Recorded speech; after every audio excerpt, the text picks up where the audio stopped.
अस्सलाम वालेकुम। ये हमारा वलबेरी का आज आखिरी लेक्चर है और ये किसी चैप्टर से नहीं है। मिक्स टॉपिक्स मुख्तलिफ चैप्टर से डिस्कस किए जाएंगे। तो ये आखिरी लेक्चर स्टार्ट करने से पहले मैं एक लफ्ज़ कहना चाहूँगा जिसको कहते हैं कॉजलेस हैप्पीनेस। हमारे यहाँ हम देखते हैं कि हमें कोई स्ट्रॉन्ग रीज़न चाहिए होता है खुश रहने के लिए। और फॉर सपोज के हम स्कूल में होते हैं तो कहते हैं कि कॉलेज में होते हैं तो हम बोलते हैं कि चलो यार एंट्री टेस्ट आएगा तो कॉलेज एंट्री टेस्ट पास करेंगे, मेडिकल में होंगे, फिर सेलिब्रेट करेंगे, फिर खुशी खुशी होगी। लेकिन जब यूनिवर्सिटी में आते हैं तो अगेन डिप्रेस हो जाते हैं। और फिर जब 3-4 साल आगे पहुंचते हैं फिर बोलते नहीं, जब ग्रेजुएशन होगी तो हमारी जिंदगी में खुशी खुशी होगी। कॉज को ढूंढने की कोशिश करते हैं और जिस दिन ग्रेजुएशन होती है सारे टोपी फेंकते हैं और रात को घर जाके जब सोशल मीडिया पे बैठते हैं तो वही डिप्रेस यूथ नौजवान बैठता है जिसको आगे अपने फ्यूचर का नहीं पता होता। तो कॉज हम ढूंढते हैं खुश रहने के लिए, तो एक टर्म है कॉजलेस हैप्पीनेस। जब भी बच्चे को देखोगे तो बेवजह झूम रहा होगा, बेवजह गाने गा रहा होगा, बेवजह जम मार रहा होगा, हंस रहा होगा, मस्ती कर रहा होगा। तो ये जो पीछे कोटेशन है, be happy for no reason like child, like a बच्चा, if you are happy for a reason तो यू आर इन ट्रबल। अगर तुम किसी वजह से खुश हो तो तुम बड़ी मुसीबत में हो, क्योंकि वो वजह तुमसे कभी भी छिन जा सकती है। अगर तुम्हें लगता है तुम किसी रिश्ते की वजह से खुश हो, किसी दोस्ती की वजह से, हो सकता है वो दोस्ती टूट जाए, कोई चला जाए, तो खुशी एक स्टेट है जैसे में हमें हर वक्त उस स्टेट में रहना चाहिए। जाहिर सी बात है दुख आते हैं, वो मैं नहीं कह रहा, बट मैं एक जनरल बात कर रहा हूँ। मैं उस डिप्रेशन को ओवरकम की बात कर रहा हूँ। दुख, सैडनेस, ये भी एक अनमोल हिस्सा है जिंदगी का, उसकी मैं बात नहीं कर रहा। वो दुख होना चाहिए, रोना चाहिए, वो सब जरूरी बात है। बट एक जर्नल माइंड स्टेट की बात कर रहा हूँ कि उसको कोशिश करके अपने वजह नहीं ढूंढनी चाहिए खुश रहने के लिए। बहुत माजरत था, मैं लेक्चर बहुत लेट ले रहा हूँ क्योंकि ऑलरेडी 2-3 हफ्ते डिले हो गए थे और मैंने कमिट किया था कि इस वीकेंड को मैं लेक्चर्स पूरे करूंगा। तो मेरे लिए भी बहुत मुश्किल था अभी लेक्चर लेना इस लेट टाइम पे, लेकिन ले रहा हूँ क्योंकि कमिटमेंट की ही थी आप लोगों से, तो मुझे पूरी करनी थी। और लेक्चर्स कल भी देर से इसलिए लिया क्योंकि फिर क्लिनिक्स वगैरह, पेशेंट्स, बहुत सारी चीज़ें, लेकिन लेक्चर मुझे लेना था। और भले लाइव ऑडियंस ना हो, मैंने कहा कि एटलीस्ट रिकॉर्डेड होगी तो वो ज़रूर आप लोग सुन लोगे, लेकिन ये लेक्चर लाइव चल रहा है, मैं लाइव ले रहा हूँ। तो बहुत इंटरेस्टिंग चैप्टर होने वाला है आज टॉपिक। आज हम जो टेस्ट के भी आंसर्स डिस्कस करेंगे, जो फाइनल ईयर वालों का टेस्ट आया था, और बहुत सारी चीज़ें डिस्कस करेंगे, लेकिन कोशिश करेंगे कि 1 घंटे में जितना हो सके। चैप्टर 2 पे आते हैं, चैप्टर 2 से स्टार्ट करेंगे। चैप्टर 2 में एक सवाल है, क्या क्या पेरेंट को बच्चे के साथ होना चाहिए या नहीं होना चाहिए। याद करें चैप्टर 7 या 6 में मैंने कहा था कि पेरेंट को, मदर को होना चाहिए बच्चे के साथ ओपीडी में, और उसके मैंने रीजंस बताए थे 3। तो होने के रीजंस तो बताए थे, फॉर एग्जांपल अगर बच्चा शाउट करेगा, अगर माँ अंदर होगी वेटिंग एरिया में तो वो गलत इंटरप्रिटेशन करेगी, तो इसलिए बच्चे को होना चाहिए। लेकिन वो था 4 और बिलो 4 ईयर्स, ये भी बीसीको का पॉइंट है, वो लिखी हुई थी एज, फ्रेंकिल ने कहा था। लेकिन अगर उससे बड़ा बच्चा है, 5-6 साल का बच्चा है, तो फिर पेरेंट्स को नहीं होना चाहिए। क्यों नहीं होना चाहिए? Why parents should be kept out of the surgery room, waiting area में होना चाहिए अगर 4 साल से बड़ा है। रीजन नंबर 1, जो पेरेंट क्या करते हैं, अक्सर ऑर्डर को रिपीट करते हैं कि आप, डेंटिस्ट ने अगर बच्चे को कुछ कहा कि ऐसा करो, बच्चे ने नहीं सुना तो पेरेंट रिपीट करेगा वो बात, वो बोलेगा कि ऐसा करो ना। तो इससे क्या होगा, बच्चा भी कंफ्यूज होगा और डॉक्टर को भी इनॉय होगा, तो दोनों। तो parents keep on repeating the instructions. Number 2, जो क्या करते हैं, जो अगर डेंटिस्ट किसी बात पे थोड़ा सा जोर से बोलना चाहे या कोई अपना तरीका आजमाना चाहे लेकिन वो नहीं कर सकता, is unable to use voice intonation, क्योंकि हो सकता है कि पेरेंट कोई बात माइंड कर ले।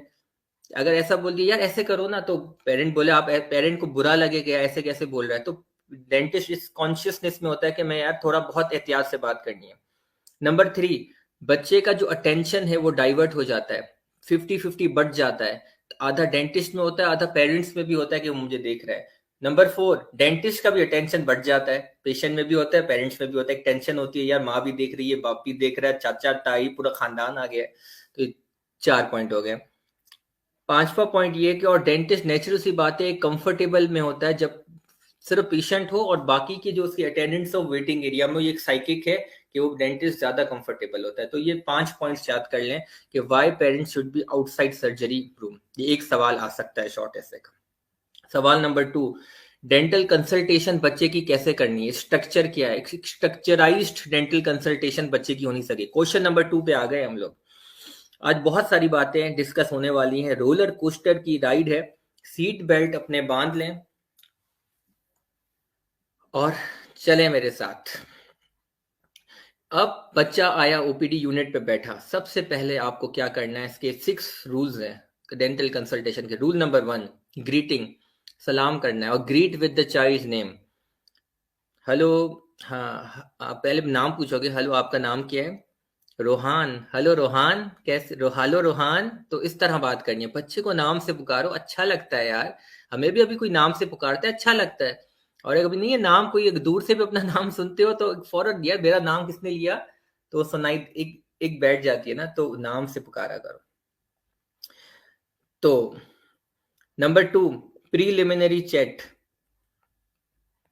बच्चे से पहले बातें किया करो। नंबर 2 है चैटिंग किया करो, preliminary chat. 1 greet, 2 preliminary chat. Preliminary chat के 2 उसूल हैं। Start with non Dettol topics. अच्छा बेटा बताओ कौन से स्कूल में पढ़ते हो, कौन सा स्पोर्ट्स खेलते हो, क्रिकेट, कौन से कार्टून देखते हो।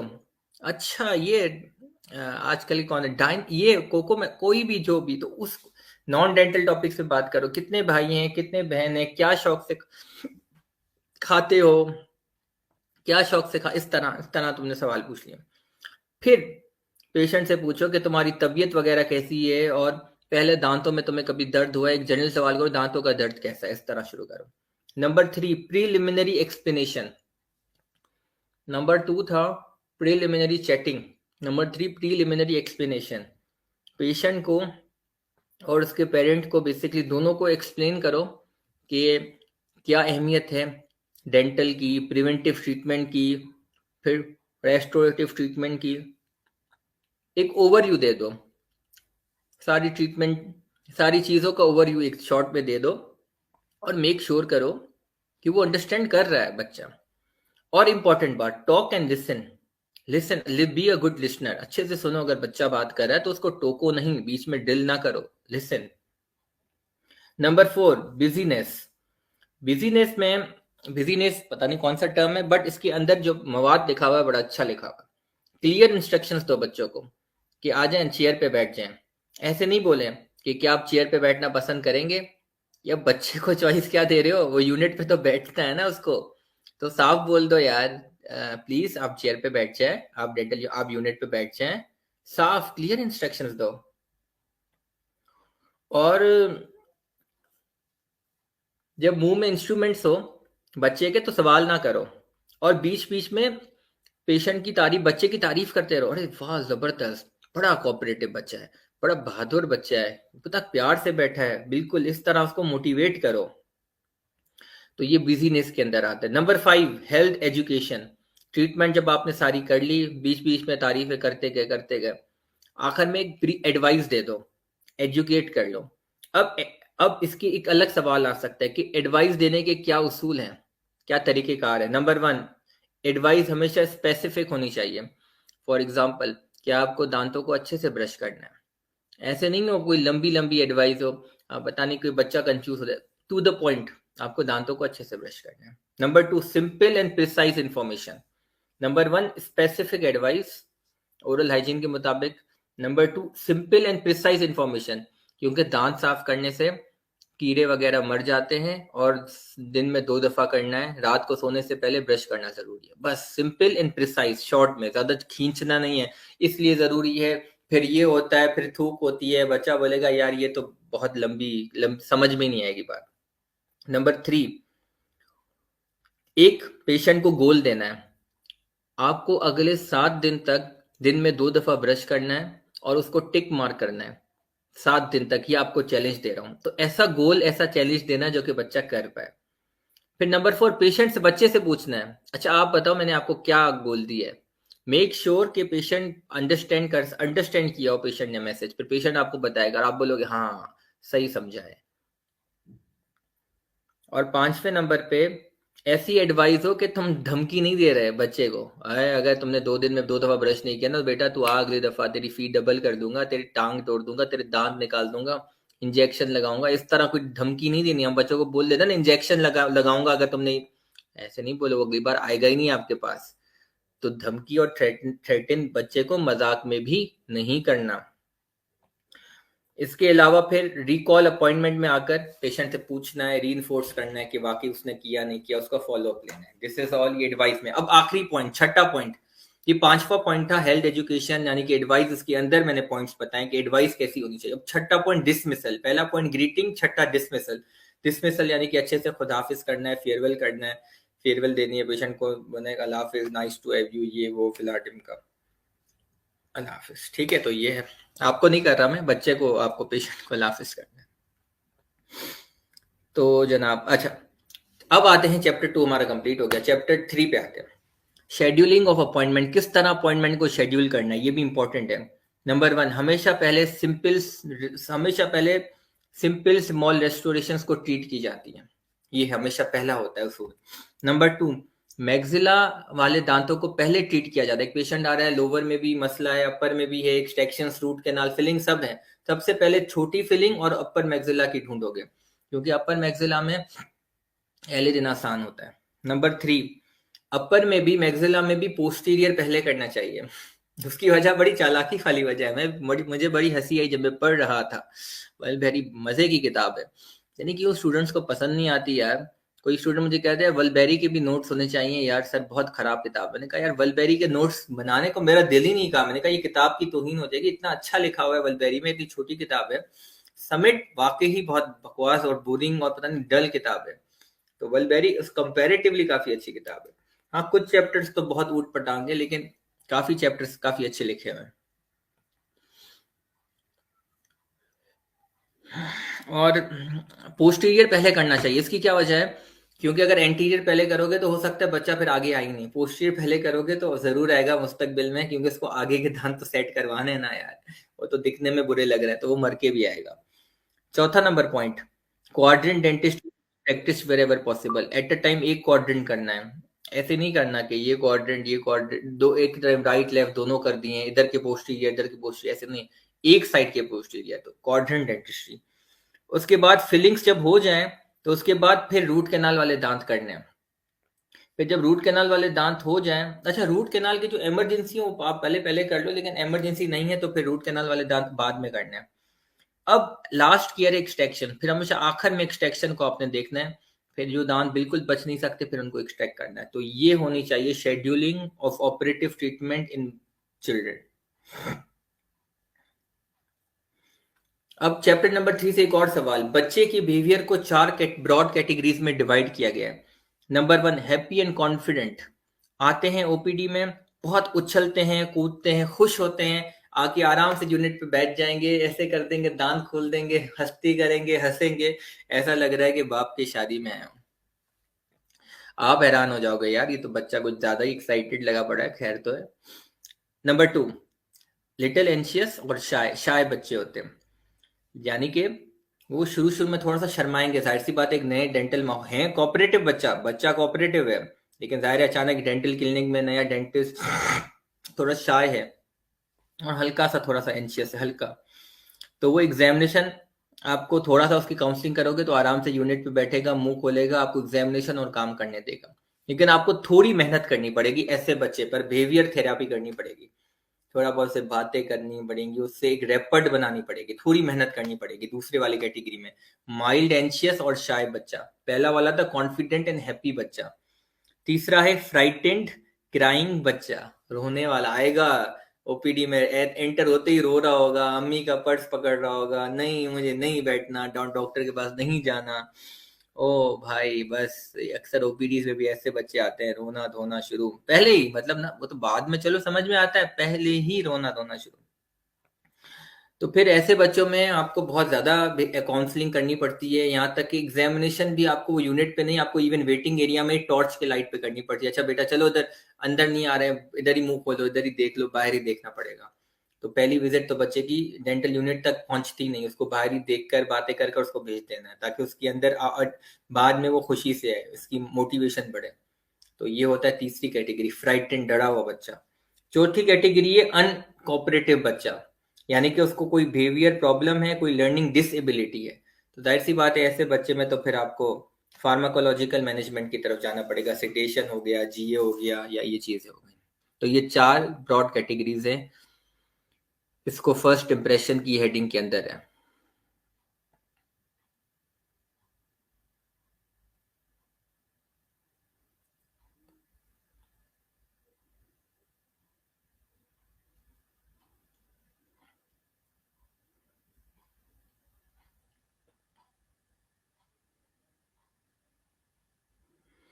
और चैप्टर 3 के अंदर बिहेवियरल थेरापी भी लिखी हुई है, वो में फार्माकोलॉजिकल बिहेवियर मैनेजमेंट, जिसके 5 पॉइंट हैं, मॉडलिंग वगैरह सारी चीजें, वो मैं एक और चैप्टर लेक्चर में बता चुका हूँ ऑलरेडी।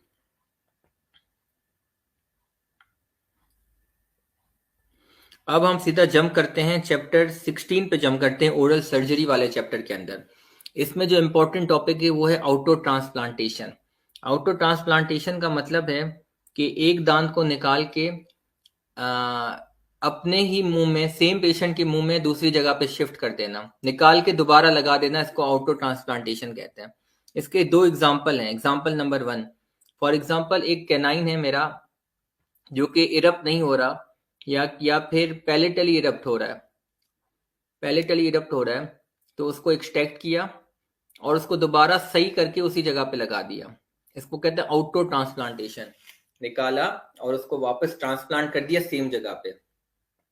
दूसरा एग्जांपल हो गया कि ये सेंट्रल इंसाइजर है परमानेंट, ये बहुत जल्दी खराब हो गया, टूट गया, इसको एक्सट्रैक्शन करना लाजमी है। अब सेंट्रल इंसाइजर को एक्सट्रैक्ट करना तो टेंशन की बात है, तो हम क्या करेंगे, उसको तो एक्सट्रैक्ट करके फेंक देंगे। अब एक प्रीमोलर हमें लग रहा है कि यार वो एक्स्ट्रा है, वैसे भी क्राउडिंग थोड़ी बहुत है, तो उस प्रीमोलर को निकाल के उसको इंसाइजर की जगह पे रख के उसको कैमोफ्लाज करके इंसाइजर बना दिया, और वो प्रीमोलर वाली जो स्पेस है वो खुद ही ऑर्थोडोंटिक ट्रीटमेंट से क्लोज हो जाएगी।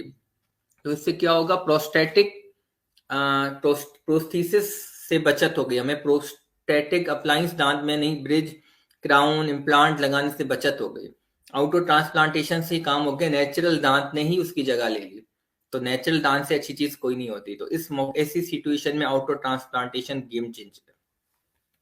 6 पॉइंट कंसीडर करनी पड़ती है आउटो ट्रांसप्लांटेशन में। सबसे पहले असेसमेंट ऑफ डोनर टीथ, जिस जो टूथ फॉर एग्जाम्पल इंसाइजर को निकाल रहे हैं, प्रीमोलर हम डाल रहे हैं, ये दिमाग में रखो ये एग्जाम्पल। तो प्रीमोलर है जो हमारा है वो डोनर टूथ है, और जो सेंट्रल इंसाइजर जहां से एक्सट्रैक्ट करेंगे उस साइड को कहते हैं रिसीप्ट साइट, यानी कि यहाँ पे प्रीमोलर आएगा, रिसिपेंट साइट कहलाएगी। अब step number 1, assessment of premolar and recipient site.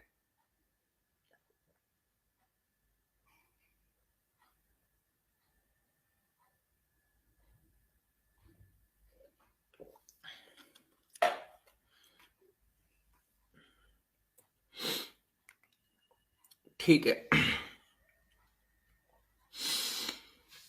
अब असेसमेंट ऑफ डोनर साइट में हमें देखना क्या जरूरी है, प्री मोलर में क्या चीजें होनी चाहिए। नंबर 1, गौर से सुनिएगा, बिल्कुल शॉर्ट में चीजें बता रहा हूँ।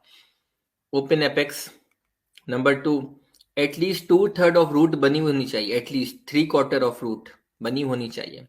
नंबर 3, ज्यादा कर्वेचर ना हो रूट में, डाइस लेसरेशन या कर्वेचर ना हो, पता क्योंकि दांत अगर मे बी एक्सट्रैक्ट करो डोनर टूथ को, कहीं ट्रॉमा, कोई बीडी ना हो जाए, तो इजी स्ट्रेट रूट हो, इजी टू एक्सट्रैक्ट हो। अब रिसीप्ट साइड की भी देखना है कि जो दांत सेंट्रल इंसाइजर निकाला है तो कोई डेंटल रेमनेंट्स रह तो नहीं गए, तो साफ होनी चाहिए, ठीक होनी चाहिए। ये हो गई assessment. Step number 2, atraumatic extraction of donor tooth, यानी कि प्रीमोलर। उसमें रूल ये है कि जो फॉर्सेप को पकड़ना है वो रूट से नहीं पकड़ना, क्योंकि पीडीएल डैमेज हो जाएगा और रिजॉर्प्शन होने के चांस है।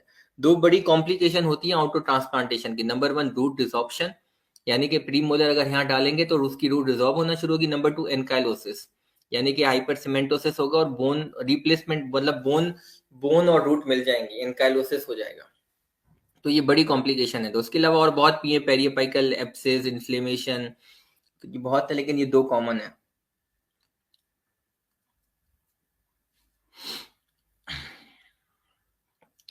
तो ये 2 कॉमन है। तो इसमें हमें अट्रॉमेटिक एक्सट्रैक्शन करनी है, यानी कि फॉर्सेप्स से क्राउन से पकड़ना है फॉर्सेप को अच्छे से, या तो अच्छे से एलिवेटर से रिट्रैक्ट करना है बहुत जेंटली, लेकिन रूट से कभी भी ग्रिप नहीं करना। ये बहुत इंपॉर्टेंट पॉइंट है। अब पॉइंट नंबर 3 है, अच्छा अगर बोन रिमूव करने की जरूरत पड़ी, चारों तरफ अगर बोन रिमूव करने की जरूरत पड़ी, तो वो बर्ड से नहीं करनी, वो चीजल से करनी। ये भी इंपॉर्टेंट पॉइंट। बोन को अगर काटना है, सर्जिकल एक्सट्रैक्शन है, तो फिर चीजल से बोन को थोड़ा सा काटना पड़ेगा, बर्ड इस्तेमाल ना करो। स्टेप नंबर 3, अब एक्सट्रैक्शन हो गई। अब इसको एक्सट्रैक्शन करने के बाद वापस सॉकेट में डाल दो, फिलहाल प्रीमोलर के सॉकेट में डाल दो। प्रीमोलर एक्सट्रैक्ट करके वापस डाल दिया थोड़ी देर। अब सेंट्रल इंसाइजर की जो रेसिपिएंट साइट है, उसकी प्रिपरेशन करनी है। किससे करनी है, यानी कि उस सॉकेट को थोड़ा सा बड़ा करना है। बड़ा इम्प्लांट की एक ड्रिल होती है, पायलट ड्रिल कहते हैं, तो वो आइडियल होती है उस सॉकेट को इनलार्ज करने के लिए, मतलब एक जगह बनाने के लिए, ताकि आराम से प्रीमोलर उसमें घुस जाए। तो या अगर वो नहीं है इम्प्लांट बर, तो फिर आप चीजल से भी कर सकते हो। तो ये 2 ऑप्शन है हमारे पास। अब वो भी हमने इनलार्ज कर दिया, प्रीमोलर की जगह बना दी। तो अब वापस से प्रीमोलर को जो ऐसे ही रखा था आपने, वो निकाला और उसको सेंट्रल इंसाइजर वाली सॉकेट में, रिसीप्ट साइड में डाल दिया। स्टेप नंबर 4, इसको कहते हैं ट्रांसप्लांटेशन। प्लांटेशन हो गई, नई जगह पे डाल दिया। ट्रांस यानी चेंज, नई जगह पे प्लांट कर दिया। और ऑक्लूजन चेक की। स्टेप नंबर 5, स्प्लिंटिंग कर दी। जो मोस्टली जो ड्यूरेशन होती है बीसीक्यू का पॉइंट 3 वीक्स मैक्सिमम ड्यूरेशन होती है, और minimum 1 week, maximum 3 weeks BCQ point याद रखें। फिर स्टेप नंबर 5 ये है कि अगर आपको लगे कि रूट कैनाल की जरूरत है, तो फिर आपको 1 हफ्ते के अंदर रूट कैनाल करनी पड़ेगी। स्प्लिंटिंग के दौरान रूट कैनाल करनी पड़ेगी। इस तरह करते हो कि पल्पेक्टोमी करके कैल्शियम हाइड्रोक्साइड डालोगे, और फिर काफी टाइम बाद उसमें फिर ऑब्जर्वेशन कर लोगे। जब आप देखोगे कि नहीं अब सब सही हो गया, बाद में ऑब्जर्वेशन थोड़ा डिले करते हो, इंट्राकैनाल मेडिकेशन डाल देते हो। सिंगल विजिट आरसीटी नहीं करनी। तो ये हमारा आउटो ट्रांसप्लांटेशन भी हो गया। ये हमने चैप्टर 16 से कवर किया, ओरल सर्जरी 16 है मेरा ख्याल है, हाँ। अब आते हैं चैप्टर 17 है मेरा ख्याल, 18 इसके अंदर जो टॉपिक है वो है इंटेलेक्चुअल इम्पेयरमेंट, जो पेशेंट का दिमागी हालत थोड़ी खराब हो जाना। इंटेलेक्चुअल इम्पेयरमेंट में बेसिकली 2 बड़ी बीमारियां आती हैं, 2 बड़ी कैटेगरी सब ग्रुप्स आते हैं। Number 1 down syndrome, number 2 fragile x syndrome. ये बहुत कॉमन है, जिसमें इंटेलेक्चुअल इम्पेयरमेंट होती है, दिमागी। तो कौन सी है मैंने बता दी कि down syndrome most common, second number पे एक्स फ्रेजाइल सिंड्रोम। इसके अलावा लिखा हुआ है इसमें बेसिकली 3 चीजें अफेक्ट होती हैं। Number 1 practical skills, number 2 conceptual skills, यानी कि कॉन्सेप्ट वाले, नंबर 3 इंटरपर्सनल सोशल स्किल्स, यानी कि पेशेंट से किस लोगों से किस तरह इंटरेक्ट किया जाए। प्रैक्टिकल स्किल्स, कॉन्सेप्चुअल दिमागी स्किल्स, सोचना, याद, समझना, understanding, number 3 interpersonal social skills. तो ये तीनों इंटेलेक्चुअल इंपेयरमेंट में अफेक्ट होते हैं। एक और इसमें की पॉइंट है 18.3 में, इंटेलेक्चुअल डिसेबिलिटी में ऑल्सो भी एसोसिएटेड विद, कि उसके अलग कॉजेस भी हो सकते हैं, इन दोनों के अलावा, इन दोनों सिम्टोम के अलावा और कॉजेस भी हो सकते हैं। Number for example cerebral palsy, birth anoxia, severe infection, autism, microcephaly छोटा दिमाग, मेटाबॉलिक डिसऑर्डर, मेजर ट्रॉमा। तो एक तो हो गया सिंड्रोम जो मैंने 2 बताए, इसके अलावा जो रीजन है वो ये है, सेरिब्रल पाल्सी, इन्फेक्शन, ऑटिज्म। और ऑटिज्म पे एक मूवी भी बनी है, गुड डॉक्टर, नेटफ्लिक्स पे है, सीरीज है, बहुत लंबी है, मैंने 2-3 एपिसोड देखे बंद कर दी थी तो अगर बहुत टाइम हो तो देख लीजिएगा। तो उसमें ऑटिज्म होता है उसको, लेकिन ऑटिज्म में कुछ ज्यादा ही जीनियस भी होता है, लेकिन उसके पास कम्युनिकेशन स्किल्स बिल्कुल भी नहीं होते हैं। तो हर इन 3 चीजों में से जरूरी नहीं है तीनों अफेक्ट हों, कुछ चीजें अफेक्ट हो जाती हैं, प्रैक्टिकल स्किल्स, कॉन्सेप्चुअल स्किल्स और सोशल इंटरपर्सनल स्किल्स। इन तीनों में से जरूरी नहीं है तीनों चीजें अफेक्ट हों। इसकी एग्जांपल ऑटिज्म भी है। बहरहाल अब आते हैं हम डाउन सिंड्रोम पे आते हैं। डाउन सिंड्रोम के जो क्लिनिकल फीचर्स हैं, अब सबसे पहले आएंगे जर्नल फीचर्स पे। नंबर उसमें डाउन सिंड्रोम इस क्रोमोसोम नंबर 21 में ट्राइसोमी हो जाती है। क्रोमोसोम नंबर 21 में एक एक्स्ट्रा आ जाएगा। तो ट्राइसोमी 21 कहलाता है ये। इसके अलावा ये इसकी जो प्रिवेलेंस है वो 1/600 बच्चों में से सिर्फ एक को डाउन सिंड्रोम होता है। लेकिन अगर माँ डिलीवरी दे रही है बच्चे की, उसकी एज 40 से ज्यादा है, तो फिर ऐसे एग्जाम्पल में हर 40 बच्चों में एक को होता है डाउन सिंड्रोम होता है। तो बहुत बहुत हाई रेशियो है, 1:1 in 40। लेट डिलीवरीज की बात कर रहा हूँ, और नॉर्मल डिलीवरी मतलब late age delivery, old age delivery, वरना 1/600 ये प्रेवलेंस है। अब जनरल फीचर्स क्या है? कार्डियक डिफेक्ट्स हो सकते हैं। नंबर 2 माइलियोइड ल्यूकेमिया हो सकता है। Number 3 infective hepatitis. Number 4 colic disease. Number 5 thyroid disorder. Number 6 dementia. Number 7 physical impairment भी, स्किल्स भी, सब मोटर फिजिकल भी। तो ये सारी चीजें हो सकती हैं। अब जो इंपॉर्टेंट है की पॉइंट्स 18.4, ये बहुत इंपॉर्टेंट सवाल है। ओरल और डेंटल फीचर्स क्या होंगे डाउन सिंड्रोम में? ये तो 6 पॉइंट्स आपको रटे हुए होने चाहिए। नंबर 1 मिड फेस यानी कि मैक्सिला का hypoplasia, mid face hypoplasia. Number 2 large macroglossia, large fissure tongue, इतनी बड़ी टंग होगी। Number 3 narrow high vaulted palette.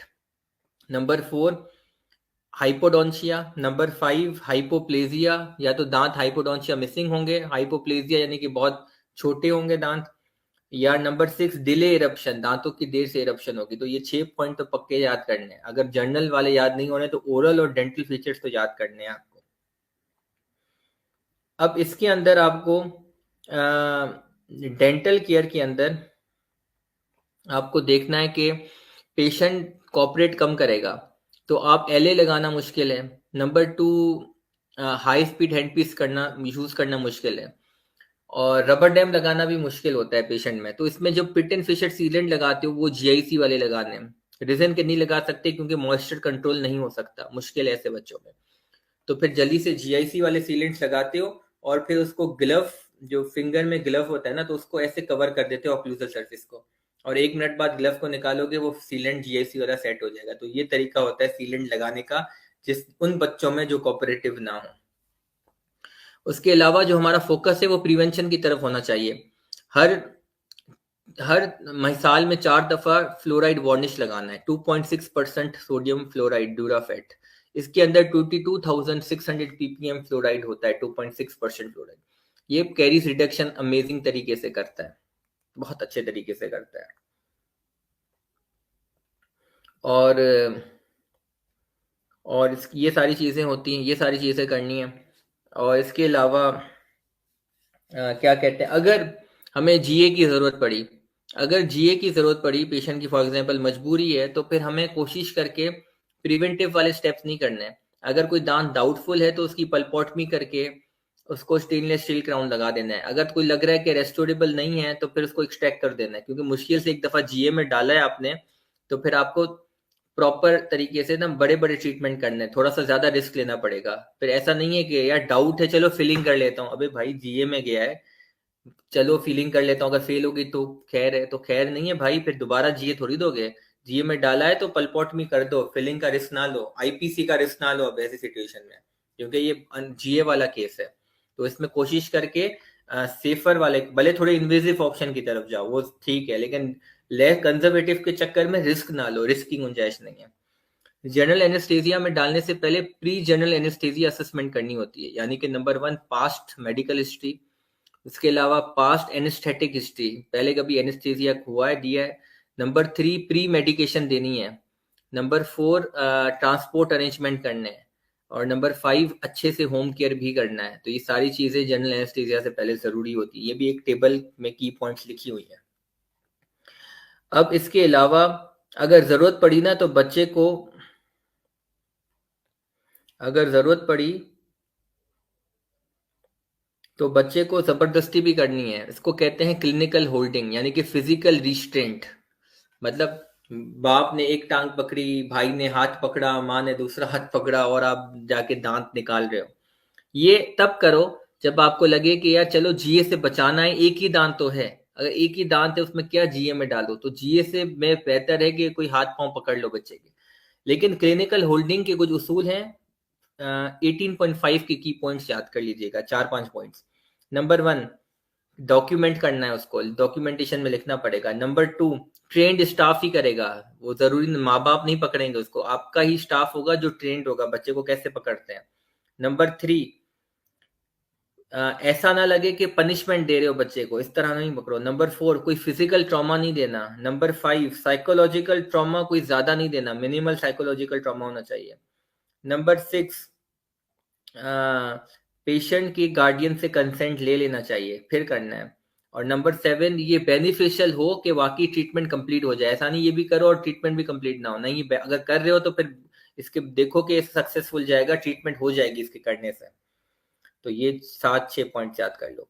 अब डाउन सिंड्रोम वाले पेशेंट में यार, एक्स फ्रेजाइल सिंड्रोम वाले में जहाँ इम्पेयरमेंट है, यानी कि वो इंटेलेक्चुअल इम्पेयरमेंट, तो होम केयर में क्या देना है? होम केयर में आपको पेशेंट को ना माउथ प्रॉप देना है, क्योंकि उसकी जबान बड़ी होती है, मुंह बंद होता है, तो माउथ प्रॉप होता है ताकि मुंह खुला रहे, फिर वो अच्छे से ब्रशिंग करे। या नंबर 2, ऐसा ब्रश देना है जिसका हैंडल बहुत नैरो हो, वो सामने से पकड़ ले। या फिर ऐसा ब्रश देना है जिसके ब्रिस्टल्स बहुत छोटे हो, उसको कहते हैं सुपर ब्रश। फिगर्स अच्छी बनी हुई है, फिगर 18.10 देख लें, फिगर 18.11 देख लें। फिगर 18.12 में एक फिंगर ब्रश है, हाथ में डालेंगे ब्रश और ब्रिस्टल्स लगे हुए, ऐसे हाथ में पहनेंगे जैसे पेन का ढक्कन होता है, ऐसे हाथ में डाला और ऐसे ब्रश करना है। तो ये भी एक अच्छी टेक्निक है।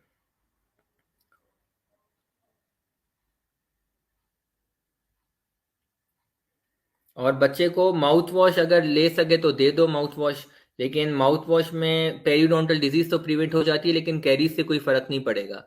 तो कैरीज को प्रिवेंट करने के लिए तो वही है, डूराफेट 2.6% सोडियम फ्लोराइड वार्निश 22,600 ppm होता है, वो देना पड़ता है। लेकिन क्लोरहेक्सिडिन लॉन्गर टर्म के लिए दोगे तो ब्राउनिश स्टेन्स हो जाते हैं, तो वो ज्यादा रिस्की है और बच्चे में निगल भी सकता है, क्योंकि बच्चे इतने कोऑपरेटिव नहीं होते, तो बेटर है अवॉइड किया जाए। और इसके अलावा बच्चे को जो है ना, आपको टूथपेस्ट देनी है, लो फोमिंग और फ्लेवर फ्री टूथपेस्ट देनी है। लो फोमिंग एंड क्योंकि कुछ बच्चे होते हैं डाउन सिंड्रोम वाले, उनको स्ट्रॉन्ग टेस्ट पसंद नहीं होता और जिनको फोमिंग टूथपेस्ट अवॉइड करनी पड़ती है। क्यों? तो उसमें कौन सी देनी है? लो फोमिंग और फ्लेवर फ्री टूथपेस्ट। याद रखिए, इंपॉर्टेंट पॉइंट है, लो फोमिंग और फ्लेवर फ्री टूथपेस्ट। सारी इंपॉर्टेंट पॉइंट्स बता रहा हूँ बच्चे की केयर में किस तरह की टूथपेस्ट इस्तेमाल करनी है। अगर बच्चा फिर भी टूथपेस्ट आपको यूज करने नहीं दे रहा,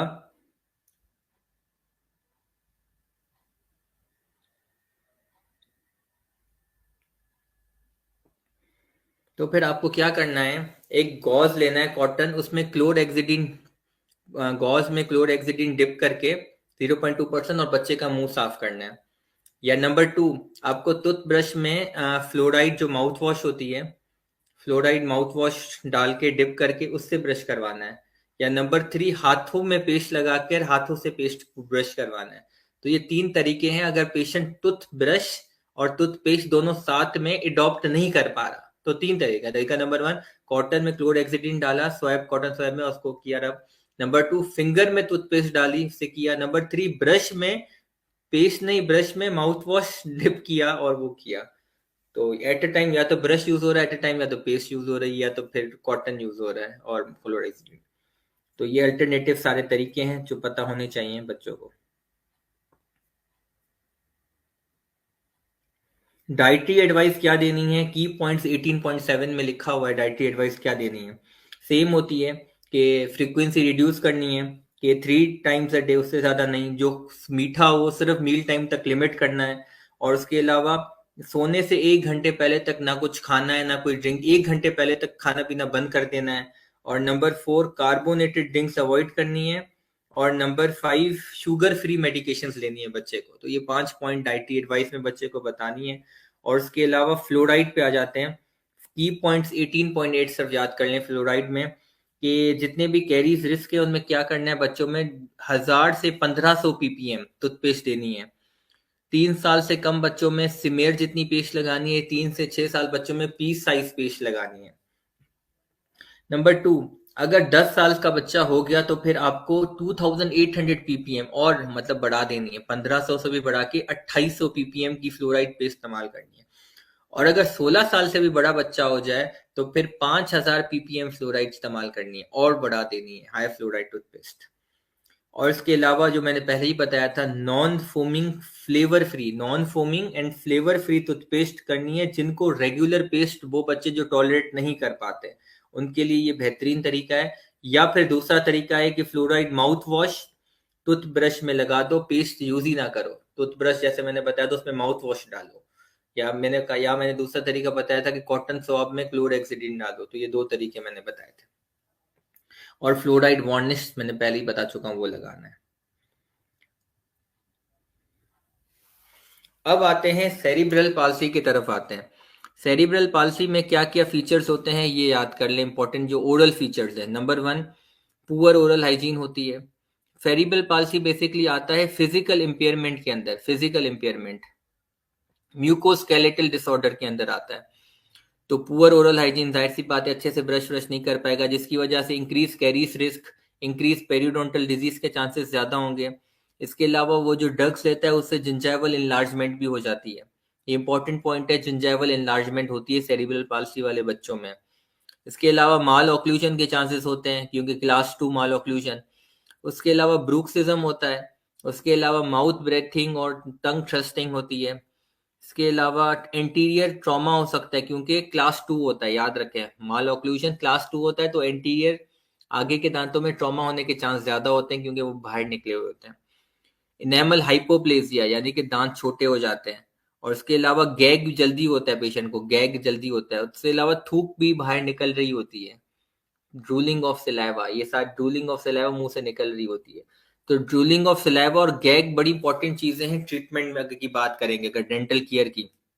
क्योंकि गैग की वजह से आप इंप्रेशन ट्रे नहीं ला सकते, इंप्रेशन ट्रे नहीं लगा सकते, मुश्किल होगी, डेंचर नहीं लगा सकते, और आपको ख्याल से ट्रीटमेंट करनी पड़ेगी। इसमें उसके लिए क्या जरूरी, efficient suction and skilled assistant आपका होना चाहिए, ताकि पेशेंट को बार बार गैग ना हो। तो सक्शन बहुत अच्छे से करनी है। और इसके अलावा दांत जो हाइपोप्लेजिया होता है, तो उससे क्या होता है, सेंसिटिविटी, हसास दांत होते हैं, क्योंकि इतने पतले पतले थिन हाइपोप्लास्टिक दांत होते हैं।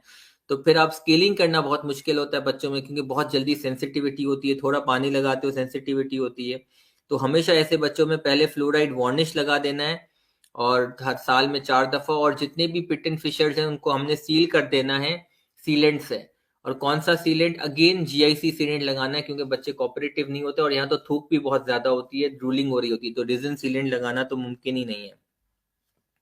और उसके अलावा हाइपोप्लास्टिक दांत में एचिंग बॉन्डिंग अच्छी नहीं होती, इस वजह से भी रिजिन सीलेंट नहीं लगाने, जीआईसी सीलेंट लगाने। और इसके अलावा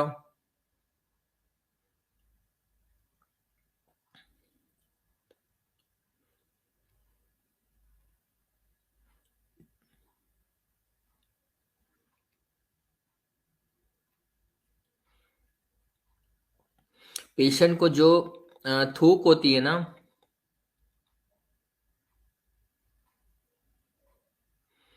पेशेंट को जो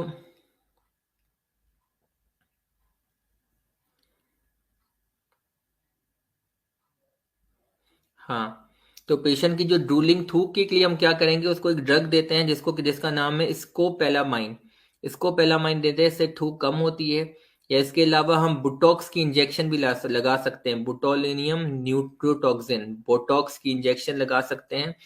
इससे क्या होगा, पैरोटिड ग्लैंड के अंदर इससे ज्यादा बेहतरी आ जाएगी। तो ये दो काम हम कर सकते हैं ड्रूलिंग ऑफ सलाइवा बचाने के लिए, स्कोपेलामीन की ड्रग्स।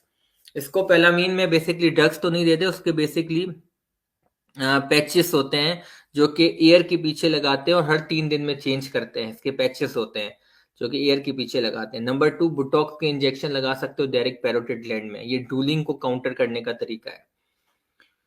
और जनाब क्या होता है सेरिब्रल पाल्सी वाले पेशेंट में, वो कभी कभी ना अपना हाथ, बिल्कुल फिजिकल इंपेयरमेंट होती है कि हाथ इस्तेमाल ही नहीं कर सकते हैं, तो उसको क्या करना होता है, मुंह मुंह से पेन पेन पकड़ते हैं। बहुत जबरदस्त पिक्चर बनी हुई 18.17, अल्लाह बचा है।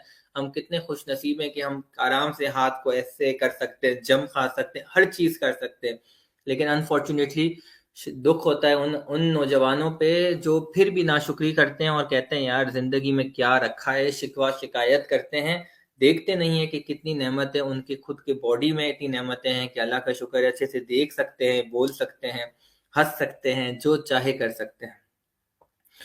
तो वो बच्चों की पिक्चर बनी हुई है कि वो मुंह में पेन है और ऐसे करके पेपर पे लिख रहे हैं, पेन से मुंह से लिख रहे हैं, समझ रहे हैं, मुंह से लिख रहे हैं, तो हाथ उनके काम नहीं कर रहे हैं।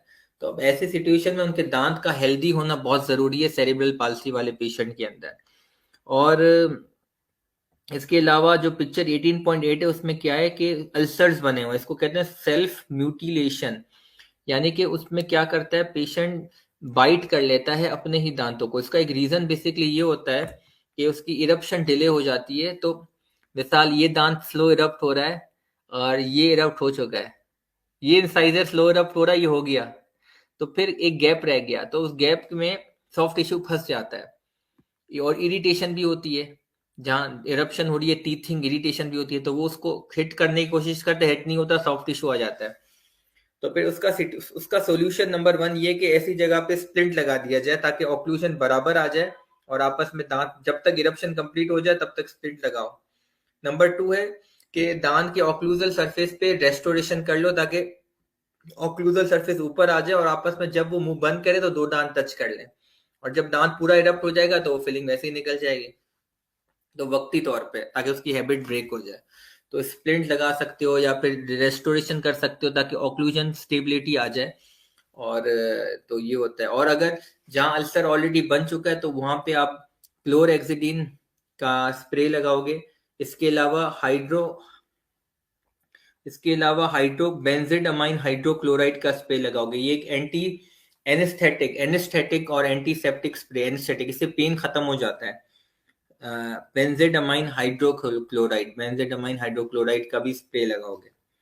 तो ये भी इंपॉर्टेंट चीजें हैं तो सेरिब्रल पाल्सी के अंदर।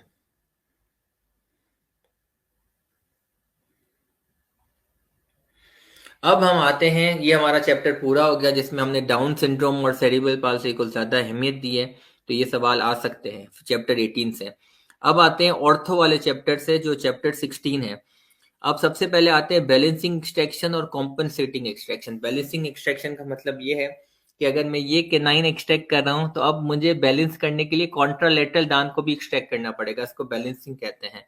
कॉम्पनसेटरी का मतलब है कि अगर मैं ये केनाइन एक्सट्रैक्ट कर रहा हूं तो फिर मुझे नीचे वाला ऑपोजिट केनाइन भी एक्सट्रैक्ट करना पड़ेगा, इसको कॉम्पनसेटरी एक्सट्रैक्शन कहते हैं।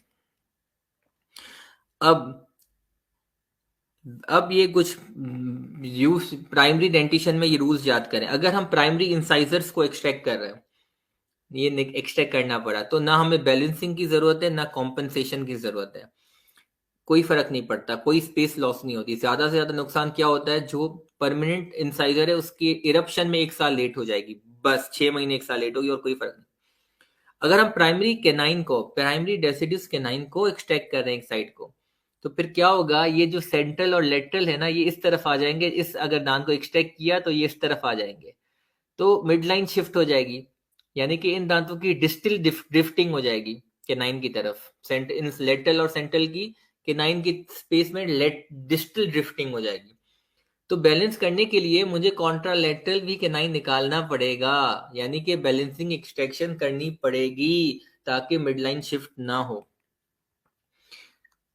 ये आ गया, कॉम्पनसेशन की जरूरत नहीं है।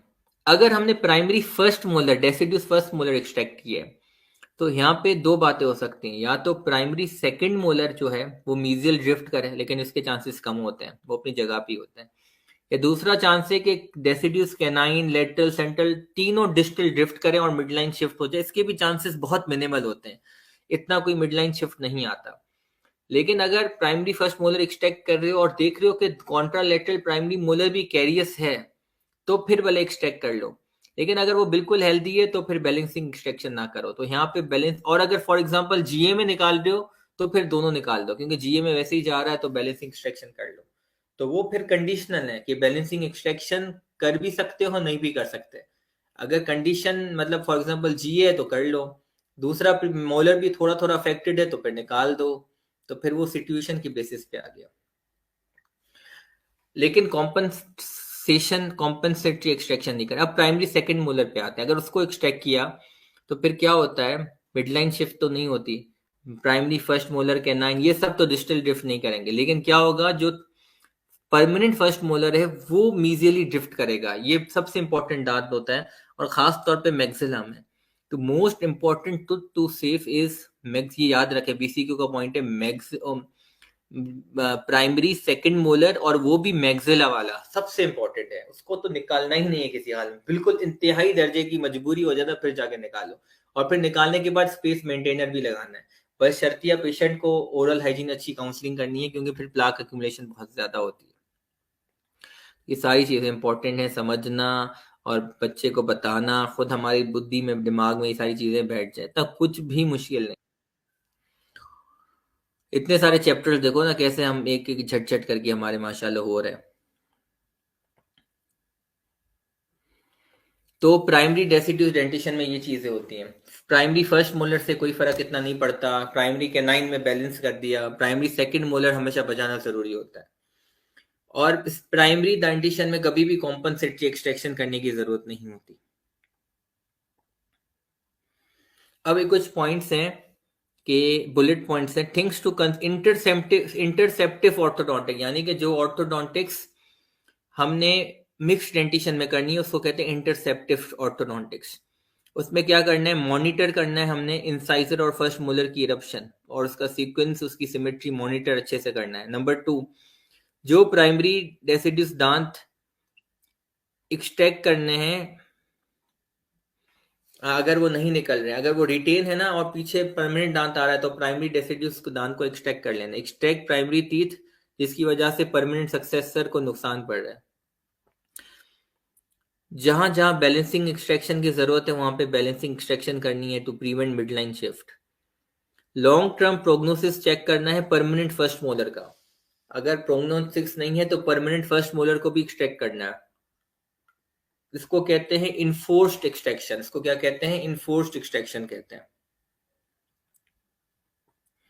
और इसके अलावा सुपर न्यूमरी दांत हों, उनको फौरन आइडेंटिफाई करना है और एज सुन एज पॉसिबल निकालना है। हैबिट्स को सही करने, हैबिट करेक्शन करनी है, और स्पेस मेंटेनेंस की जरूरत हो तो वहां पे स्पेस मेंटेनेंस बनाने हैं। तो ये सारी चीजें इंटरसेप्टिव ऑर्थोडोंटिक्स के अंदर आती हैं। अब सुपर न्यूमरी टीथ कौन कौन से होते हैं ये मैं ऑलरेडी नॉर्मली इसमें बता चुका हूँ। Number 1, on the basis of shape, ये टेबल 15.3 है। कॉनिकल, जो ट्राइंगल शेप होता है, ये म्यूजिडेंस यानी दो सेंट्रल इंसाइजर के बीच में होता है और सबसे कॉमन होता है। ये इरप्ट हो जाता है और इसकी रूट सही होती है, और ये क्या करता है, मोस्टली इरप्ट हो जाता है, और ये दो सेंट्रल परमानेंट सेंट्रल इंसाइजर को थोड़ा सा डिस्प्लेस कर लेता है, क्योंकि जाहिर सी बात है बीच में खुद आएगा ना, कबाब के बीच में हड्डी, जब हड्डी आ गई तो दोनों को अलग कर देगा। तो इसको हमेशा as soon as possible extract करना होता है, ताकि कम से कम डायस्टेमा पैदा हो, और थोड़ा हो उसको ऑर्थोडोंटिक से करेक्ट कर लेना चाहिए। दूसरा होता है ट्यूबरक्यूलेट, वो भी दो सेंट्रल इंसाइजर के बीच में ही बनता है, म्यूजिडेंस में ही होता है ट्यूबरक्यूलेट, लेकिन शेप के बेसिस पे उसका नाम है दोनों म्यूजिडेंस। म्यूजिडेंस का मतलब है दो सेंट्रल के बीच में, लेकिन शेप उसका कॉनिकल है तो नाम कॉनिकल कर दिया, उसका बैरल शेप्ड है तो उसका ट्यूबरक्यूलेट कर दिया। ट्यूबरक्यूलेट में क्या होता है, उसकी रूट ग्रोथ नहीं होती, इनकम्प्लीट रूट फॉर्मेशन होती है, वो इरप्ट नहीं होता, वो हमेशा अंदर एक टॉपिक रहता है, फंसा रहता है, और उसके नुकसानात भी बहुत ज्यादा होते हैं। और वो क्या करता है कि वो परमानेंट इंसाइजर को भी इरप्ट होने से रोकता है, तो ये खतरनाक ज्यादा होता है और उसको ज्यादा डिस्प्लेस करता है, और परमानेंट इंसाइजर की भी इरप्शन रोकता है। तो इसको भी एज सुन एज पॉसिबल क्या करना चाहिए कि इसको रिमूव करना चाहिए, और फिर जो परमानेंट इंसाइजर्स हैं उनको सर्जिकली एक्सपोज करना चाहिए, और ऑर्थोडोंटिकली उनको बाहर एक्सट्रूड करना चाहिए। तो इसको एक्सट्रैक्ट, उनको सर्जिकली एक्सपोज और ऑर्थोडोंटिकली एक्सट्रूड, क्योंकि वो भी उनकी इरप्शन, वो खुद तो इरप्ट नहीं हुआ साईं साहब, उनको भी इरप्शन रोक दी। एटलीस्ट कॉनिकल वाले ने खुद भी इरप्ट हुआ और उनको भी इरप्शन नहीं रोकी, लेकिन उनको ऐसे धक्का देके साइड पे किया। लेकिन ट्यूबरक्लेट तो भाई वो खतरनाक चीज है, इरप्ट खुद भी नहीं हुआ और उन दोनों को भी नहीं करने दिया। तीसरा है सप्लीमेंटल टीथ, जो कि मोस्टली प्राइमरी डेंटिशन में होता है। सप्लीमेंटल का मतलब है कि एग्जैक्ट सेम शक्ल होगी जैसे असली दांत की। ये मोस्ट कॉमनली लेटरल इंसाइजर में भी होता है। मेरी छोटी बच्ची है, उसको भी सप्लीमेंटल दांत है, उसके दो लेटरल इंसाइजर है, सेंट्रल, दो लेटरल और फिर कैनाइन। तो वही सुपर न्यूमेरी टीथ है, दो लेटरल है और एग्जैक्ट तकरीबन सेम है, वो सप्लीमेंटल टीथ है और ये प्राइमरी डेंटिशन में होता है। चौथा होता है ऑडेंटोम। ऑडेंटोम दो किस्म का होता है, कॉम्प्लेक्स और एक कंपाउंड। जो कंपाउंड होता है उसकी शक्ल तुच्छ जैसी होती है, जो कॉम्प्लेक्स होता है उसकी शक्ल बिल्कुल अजीब होती है, बस एक कैल्सिफाइड मास होता है, तुच्छ से बिल्कुल मिलता जुलता नहीं है। ये एंटीरियर में भी हो सकता है, मोलर रीजन में भी हो सकता है, ऑडेंटोम कहीं भी हो सकते हैं ओरल कैविटी के अंदर।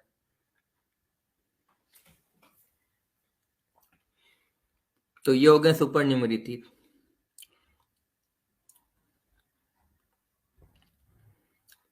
अब आते हैं इनफोर्स एक्सट्रैक्शन। इनफोर्स एक्सट्रैक्शन का मतलब है कि परमानेंट फर्स्ट मोलर को एक्सट्रैक्ट कर लें हम।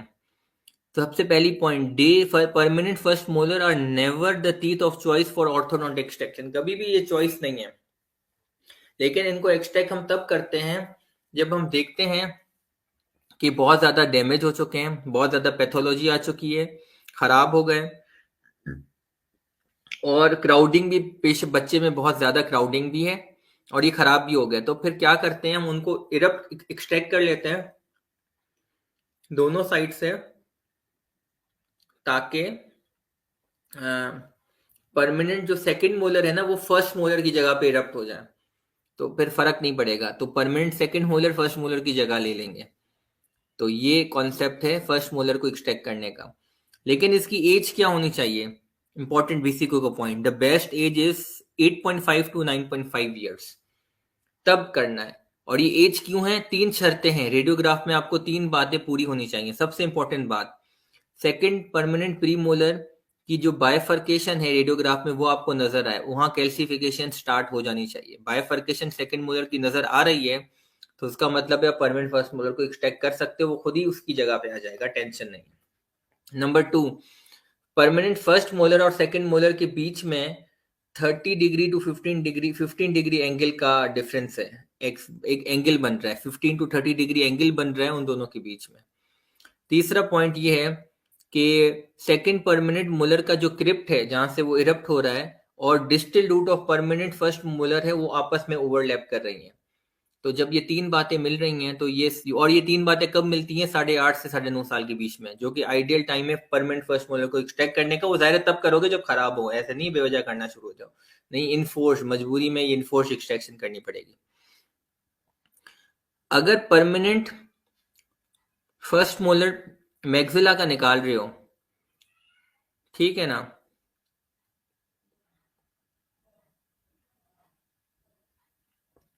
परमानेंट मैक्सिला का फर्स्ट मोलर निकाल रहे हो तो मैंडिबल का फर्स्ट मोलर निकालने की जरूरत नहीं है, there is no need of compensation. लेकिन अगर मैंडिबल का आप फर्स्ट मोलर निकाल रहे हो तो फिर आपको मैक्सिला का भी परमानेंट फर्स्ट मोलर निकालना पड़ेगा। इस अब यहाँ काम आते हैं कॉम्पनसेटरी एक्सट्रैक्शन का, समझिएगा बात। अगर मैंडिबल का परमानेंट फर्स्ट मोलर निकाल रहे हो क्योंकि कैरियर से खराब है, 8.5 9 के बीच में निकाल दिया सेकंड मोलर, अब उसके साथ उसको ऑपोजिट वाले को भी निकालना जरूरी है। लेकिन अगर मैक्सिला को किसी वजह से निकाल रहे हो तो फिर मैंडिबल को निकालना जरूरी नहीं है। तो ये इंपॉर्टेंट बात है, तो ये की पॉइंट से 15.3 ये याद कर ले। अब एक इंपॉर्टेंट टॉपिक जो इस चैप्टर में वो है मैक्सिलरी परमानेंट कैनाइन। अब परमानेंट कैनाइन कभी कभी क्या करते हैं, वो थर्ड मोलर के बाद सबसे कॉमनली दांत जो इम्पैक्टेड होते हैं, यानी इसको कहते हैं एक्टोपिक इरप्शन यानी इम्पैक्शन, ये होते हैं मैक्सिलरी कैनाइन होते हैं। अब इसमें 85% ऑफ जो कैनाइन होते हैं पैलेटली, 85% ऑफ इसमें जो दांत होते हैं वो पैलेटली इम्पैक्टेड होते हैं, यानी कि थोड़ा सा पैलेटली इरप्ट हो रहे होते हैं, और बाकी जो 15% है वो बक्कली इरप्ट हो रहे होते हैं। लेकिन एक्टोपिक होते हैं लेकिन बक्कली इरप्ट हो रहे होते हैं। 85% एक्टोपिक यानी इम्पैक्शन हुई है और वो पैलेट की तरफ है, इसलिए एक्टोपिक इरप्शन हुई है।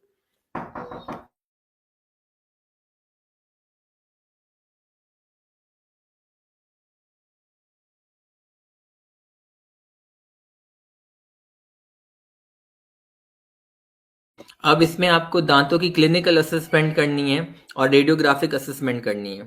क्लिनिकल असेसमेंट आपको क्या करनी है, इंपॉर्टेंट बीसीक्यू का पॉइंट है कि 10 साल की एज में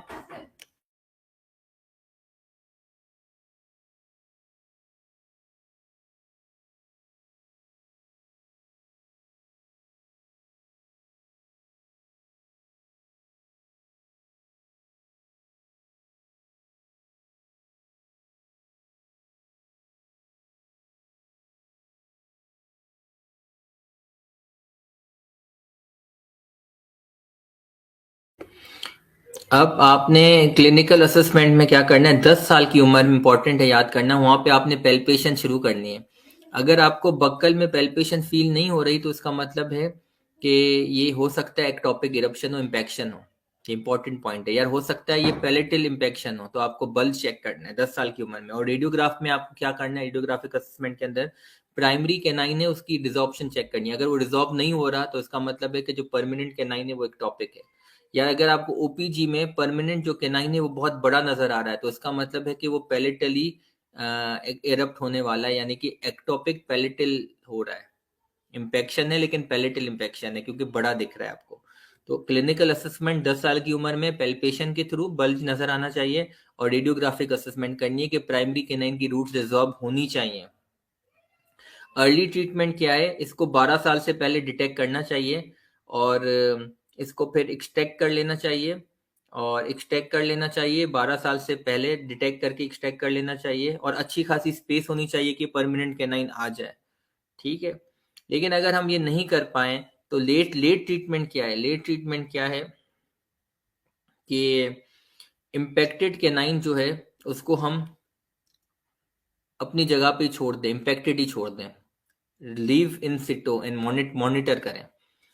लेटर ट्रीटमेंट नंबर 2 है इम्पैक्टेड कैनाइन को निकालें, जो अंदर इम्पैक्टेड है उसको सर्जिकल, जाहिर सी बात है ओपन एक्सट्रैक्शन होगी ना, सर्जिकली फ्लैप देके उसको निकालें और ऑर्थोडोंटिकली स्पेस को क्लोज कर दें। नंबर 3 तरीका ये है कि कैनाइन को सर्जिकली एक्सपोज करें लेकिन उसको निकालें ना, उसको ऑर्थोडोंटिकली उसी कैनाइन को एक्सट्रूड करें। नंबर 5 है कि उस कैनाइन को एक्सट्रैक्ट करें लेकिन उसको वापस ट्रांसप्लांट करें, यानी आउटो ट्रांसप्लांटेशन करें उसकी कैनाइन को, जो मैं बता चुका था आउटो ट्रांसप्लांटेशन। और नंबर 5 है कि उसको एक्सट्रैक्ट कर लें और प्रोस्टेटिक रिप्लेसमेंट कर लें, ऑर्थोडोंटिकली क्लोज ना करें, प्रोस्टेटिक रिप्लेसमेंट करें।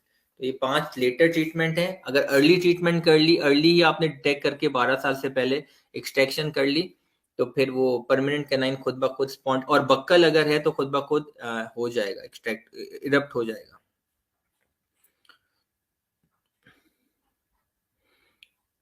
अब आते हैं हम माइक्रो एब्रेशन पे। ये चैप्टर 11 में इंपॉर्टेंट टॉपिक है माइक्रो एब्रेशन। ये टर्म निकला है इरोजन और एब्रेशन का कॉम्बिनेशन। इसमें क्या होता है कि 100 माइक्रोमीटर इनेमल निकल जाता है, जिससे क्या होता है स्टेन्स वगैरह रिमूव हो जाते हैं। अगर पेशेंट को बहुत ज्यादा स्टेन्स हैं तो ब्लीचिंग से पहले हमेशा माइक्रो एब्रेशन करना होता है। इसकी इंडिकेशन क्या है, number 1 fluorosis, white brown stains. Number 2 post orthodontic, orthodontics brackets के बाद हल्के हल्के कॉम्पोजिट्स लगे हुए होते हैं या फिर डीमिनरलाइजेशन होती है, तो ऐसे सिचुएशन में माइक्रो एब्रेशन अच्छी है, सो 100 माइक्रोमीटर इनेमल को साफ कर देगी। नंबर 3, अगर ब्राउन स्पॉट्स हैं किसी भी रीजन की वजह से, फॉर एग्जांपल टर्नर टीथ, उसको सफाया कर देगी। नंबर 4, क्राउन या विनियर लगाने से पहले अगर डिस्कलरेशन है तो पहले माइक्रो एब्रेशन करनी है, स्टेन्स हटान जितना कम कर सको, लाइटन कर सको, फिर विनियर और क्राउन लगाना है। तो बिफोर एनी प्रोस्टेटिक रेस्टोरेशन अगर डिस्कलरेशन है। इसमें क्या क्या चाहिए होता है हमें, सबसे पहले किस तरह रबर डैम लगाना है। रबर डैम लगाया अच्छे से, उसके रबर डैम दांतों के पीछे हमने सोडियम बाइकार्बोनेट का मिक्सचर करके यहाँ रख दिया, क्योंकि इसमें हम 18% हाइड्रोक्लोरिक एसिड यूज कर रहे हैं, यानी तेजाब इस्तेमाल कर रहे हैं। तो ज़ाहिर कितनी खतरनाक बात है, बहुत डेंजरस है। उसको हमने प्यूमिस पाउडर में मिक्स करना है, 1 चमचा प्यूमिस पाउडर का, थोड़ा सा हमने HCl डाला, ऐसे मिक्स किया और एक पेस्ट बन गई। उस पेस्ट को हमने दांतों पे अप्लाई किया और 5-5 सेकंड के लिए, 5 सेकंड्स के लिए उसको रब करना है। या रब करने के 2 तरीके, या तो वुडन स्टिक से करो। नंबर 2 तरीका ये है कि रोटरी जो स्लो स्पीड हैंड पीस में ब्रश लगाओ या एक रबर कप लगाओ, उससे रोटेट करो, रब करो 5-5 सेकंड पर तुथ। टोटल 10 एप्लीकेशन कर सकते हो, इससे ज्यादा नहीं कर सकते। फिर जहां तक इफेक्ट आया 3 में आ गया तो 3 कर लो, लेकिन 10 से ज्यादा नहीं कर सकते। और ये पूरी जिंदगी में एक दफा माइक्रो एब्रेशन कर सकते हो, ज्यादा नहीं कर सकते। Micro abrasion is combination of erosion, क्योंकि HCl इस्तेमाल होता है, एब्रेशन क्योंकि प्यूमिस पाउडर, एब्रेसिव पाउडर इस्तेमाल हो रहा है। तो इसको कहते हैं माइक्रो एब्रेशन। 100 माइक्रोमीटर का एनेमल निकलता है।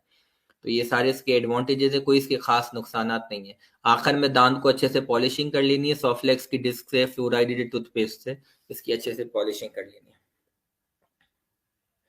अब हम आते हैं टेस्ट के कुछ सवाल जो आप लोगों से पूछे गए थे टेस्ट में। तो पहला सवाल था important elements of consent. Consent के क्या important element, number 1 important elements are number patient या पेरेंट, बच्चा या बच्चे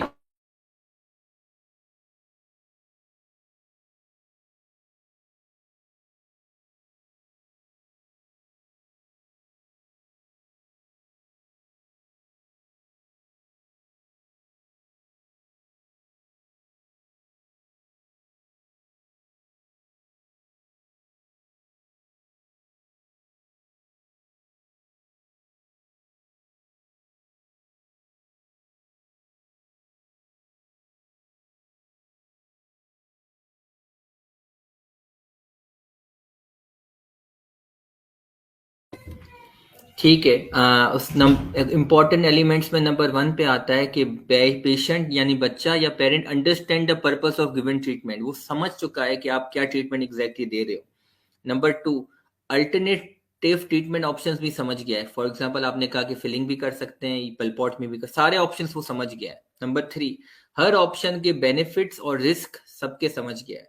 नंबर 4, बीच में एक इंटरप्रेटर भी होना चाहिए। फॉर एग्जाम्पल अगर अंडरस्टैंडिंग या लैंग्वेज बैरियर है तो एक इंटरप्रेटर हो जो वाकई बच्चे को या गार्डियन को समझाए सारा बात कि यार ये डेंटिस्ट कह रहा है। नंबर 5, जो सिग्नेचर करें वो कंसेंट फॉर्म में वो इनवैलिड कहलाएगी अगर वो समझे नहीं, गार्डियन नहीं समझा कुछ, ऐसे ही उसने साइन कर दी और आपने बस ऐसे ही साइन करवा दी, तो वो इनवैलिड होगी सिग्नेचर, वो वैलिड कंसेंट का एलिमेंट नहीं है। कंसेंट को प्रॉपरली डॉक्यूमेंट किया जाए। और नंबर 7, अगर जरूरत पड़े फिजिकल रिस्ट्रेंट की यानी कि क्लिनिकल होल्डिंग, पकड़ा बच्चे को, तो वो भी आपने अच्छे से डॉक्यूमेंट करना है।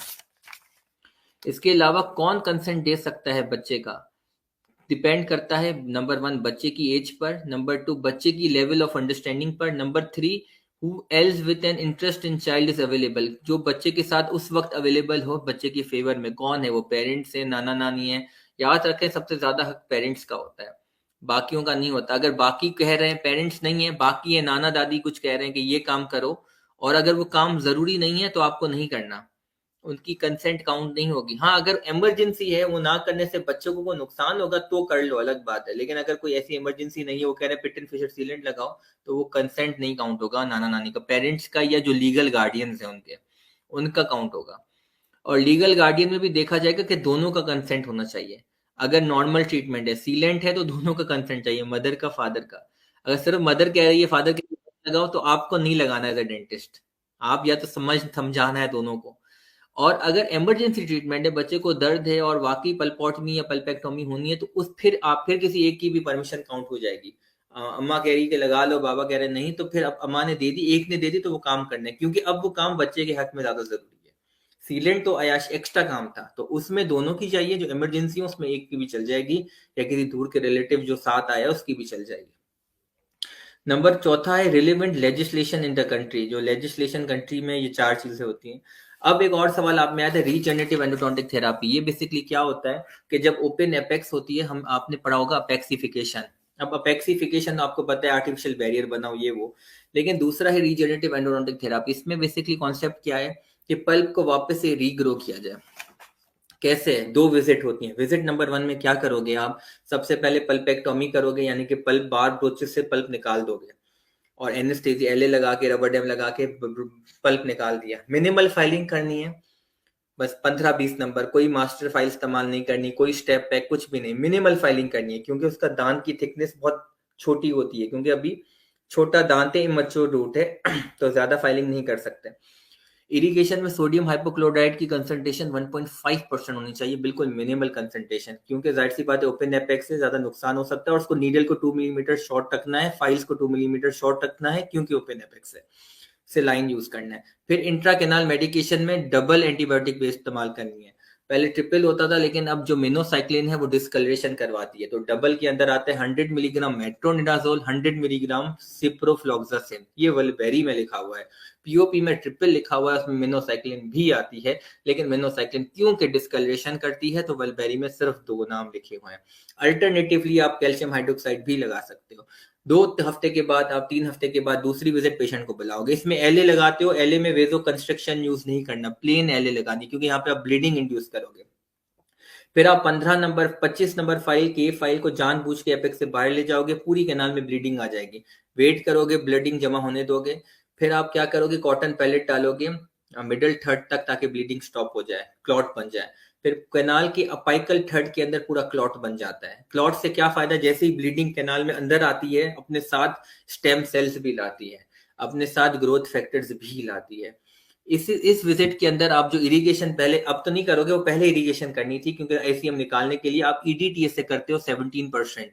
ईडीटीए और एनओसीएल यूज नहीं करना। ईडीटीए क्यों यूज किया, क्योंकि ईडीटीए रेडिकुलर डेंटिन से ग्रोथ फैक्टर्स निकालती है, स्टेम सेल्स भी आ गए, ईडीटीए की वजह से ग्रोथ फैक्टर्स भी आ गए। अब ये स्टेम सेल्स की ग्रोथ होगी और ये कन्वर्ट होंगी ओडोंटोब्लास्ट लाइक सेल्स के अंदर, और इससे डेंटिन की डिपोजिशन होगी, डेंटिन की थिकनेस बढ़ेगी और रूट की कंटिन्यूस डेवलपमेंट होगी और पल्प लाइक सेल्स बनेंगे, रिवेस्कुलेचर बनेगा। और फिर जब ब्लड क्लॉट बन जाएगा तो फिर आपको 3 चीजों का सैंडविच बनाना है। नंबर 1, पोर्टलैंड सीमेंट, एमटी की जगह पे पोर्टलैंड सीमेंट, उसके ऊपर जीआईसी, उसके ऊपर कंपोजिट, ये लिखा हुआ है सैंडविच बनाना है। पोर्टलैंड सीमेंट, जीआईसी और कंपोजिट, ये 3 चीजें। कोला प्लग यूज कर सकते हो, एमटी और पोर्टलैंड सीमेंट, यानी एमटी का एक टाइप है पोर्टलैंड सीमेंट, उसके नीचे यूज कर सकते हो आप।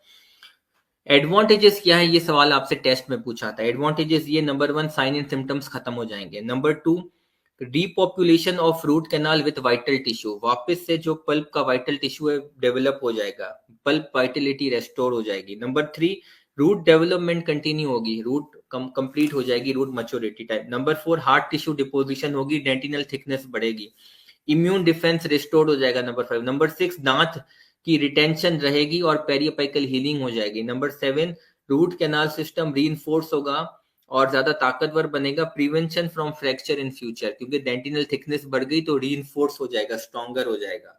तो ये सारे इसके एडवांटेजेस है। ये सवाल आपसे पूछा था यूनिट टेस्ट के अंदर, और मेरा ख्याल है डॉक्टर सात का चैप्टर था, तो ये डॉक्टर शुजा का चैप्टर था, ट्रॉमा वाले चैप्टर में वल्वेरी में लिखा हुआ है इसकी की।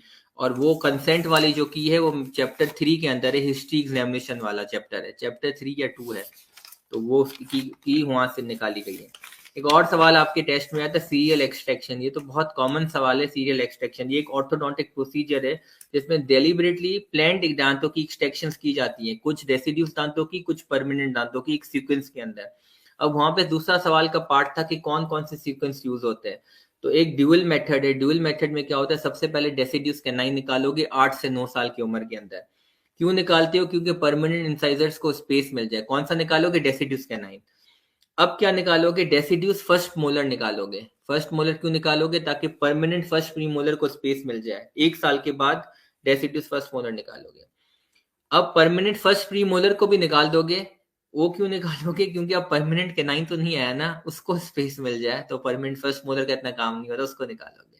तो 2 डेसिड्यूस को निकालोगे, 1 परमानेंट को निकालोगे। रिपीट कर रहा हूँ, एक सबसे पहले डेसिड्यूस कैनाइन को निकालोगे 8 से 9 साल में, ताकि सेंट्रल इंसाइजर्स लेटरल इंसाइजर अपनी जगह पे आ जाए, क्राउडिंग खत्म हो जाए।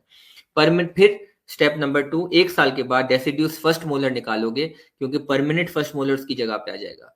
फिर जब परमानेंट फर्स्ट मोलर इरप्ट कर रहा होगा, तब इरप्ट कर रहा होगा, पूरा वेट नहीं करना, इरप्ट कर रहा होगा, थोड़ा बाहर निकलेगा, उसको एक्सट्रैक्ट कर लोगे, ताकि कैनाइन जो परमानेंट वाला है वो आराम से बक्कल पैलेटल ना जाए, वो आराम से उसकी जगह पे आ जाए। तो ये दूसरा मेथड होता है सीक्वेंस का, ट्विट्स या नैन्सी मेथड। उसमें बेसिकली ये है कि 8 साल की उम्र में पहले डेसिड्यूस फर्स्ट मोलर निकालना है और बाद में परमानेंट फर्स्ट प्री मोलर और डेसिड्यूस कैनाइन निकालना है। तो उसमें थोड़ा सा दांत यही 3 निकलते हैं, deciduous canine, deciduous first molar और परमानेंट फर्स्ट प्री मोलर, लेकिन सीक्वेंस थोड़ा ऊपर नीचे है। तो एक डेविल मेथड हो गया, एक ट्विट्स एंड नैन्सी मेथड हो गया। तो ये हमारे 3 सवाल हो गए। चौथा सवाल जो था वो था कैरीज के रिमूव करने के मेथड्स के मुताबिक था। तो जो सबसे मशहूर मेथड थी alternative methods of cavity preparation. Alternative methods के अंदर आते हैं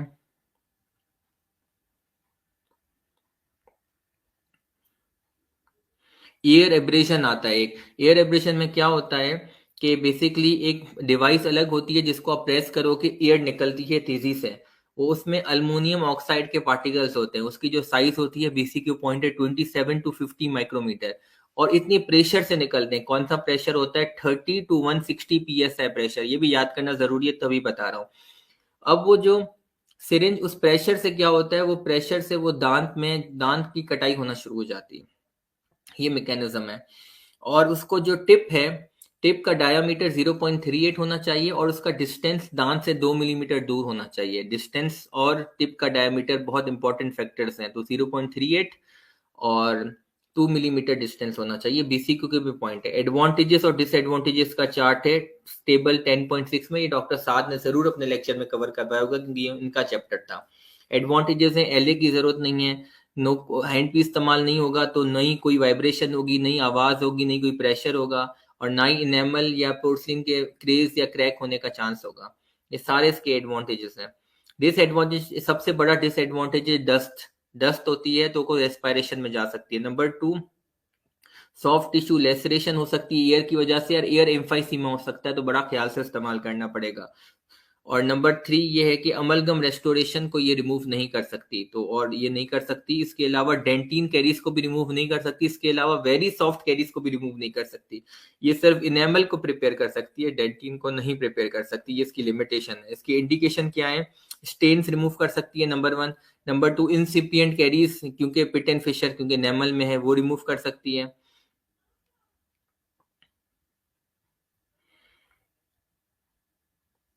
और number 3, class 1, small class 1 cavity, small class 3, small class 5, small class 2 cavity preparation कर सकती है, और कॉम्पोजिट वगैरह को रिपेयर वगैरह कर सकती है। अमलगम को रिमूव नहीं कर सकती। कॉम्पोजिट जीआईसी को, पोर्सलिन को रिमूव, रिप्लेस, रिपेयर कर सकती है।